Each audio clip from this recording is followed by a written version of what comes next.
Hello, friend. This is Ryan Hicks of TalkToProfit.com. And today I want to talk to you about something that could be hindering your success. I've had business leaders and entrepreneurs who are doing all the right things, but they just don't seem to be getting ahead like they should be. But one of the things I've noticed invariably with many of the conversations is that they've had other people seek help from them, seek advice from them, and they turn them down. Now, I'm not talking about people who are wasting your time or the nonsense of, oh, I'll take you out to lunch. I have better things to do, of course, and you have better things to do than go out to lunch and have people waste your time. I'm talking about somebody who's sincere and wants to heed the advice you give them, just wants a few minutes of your time. When you're shutting that down and not being the blessing that you can be, and like I said, I'm not talking about just taking everybody, because there's lots of people who want to waste your time, and they just want to talk, and they'll even literally argue with you when they have no success of their own. You tell them some things, some advice, and then they want to argue about why that won't work.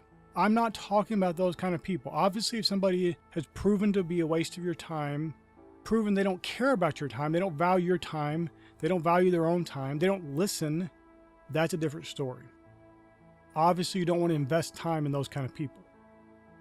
But the sincere person who legitimately wants help and wants some advice that you can give them, and they'll take it and run with it, maybe all they need is a little bit of encouragement that somebody who has been where they are but achieved success, some level of success, has time for them and believes in them. Sometimes it's all they need, just a little encouragement.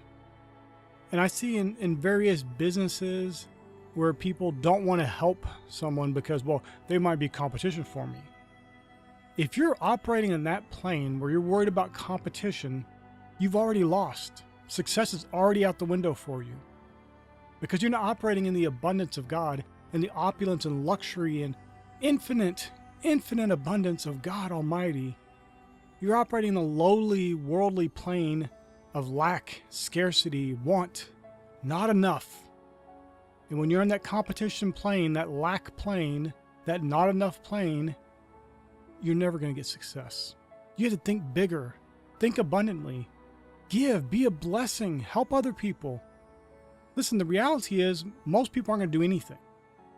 If you have someone actually coming to you, wanting help, wanting advice, I'm not talking people just want you to come invest in their business and all that kind of stuff, because you get 1,000 idiotic ideas that people want you to invest money in. I'm not talking about that either. You shouldn't be throwing your money away and being a bad steward investing in all these useless ideas people have who they themselves don't want to invest in, but they want everybody else to somehow believe in enough to invest in. I'm talking about just a little bit of your time helping someone, giving them advice, helping them improve in areas where maybe they're deficient, and show them the abundance of God. Show them that success is a possibility. Success is something they can attain, and that competition need not be worried about. You just do the best, provide the best, be the best, and you will achieve success. My friend, this is just something I hope that you consider today, that you're making sure that you're not forgetting about other people, that you're not forgetting to be a blessing, that you're not forgetting to give when you have opportunity to do so, that you don't be weary in well-doing, my friend. My friend, I pray this is a blessing for you. May God bless you richly.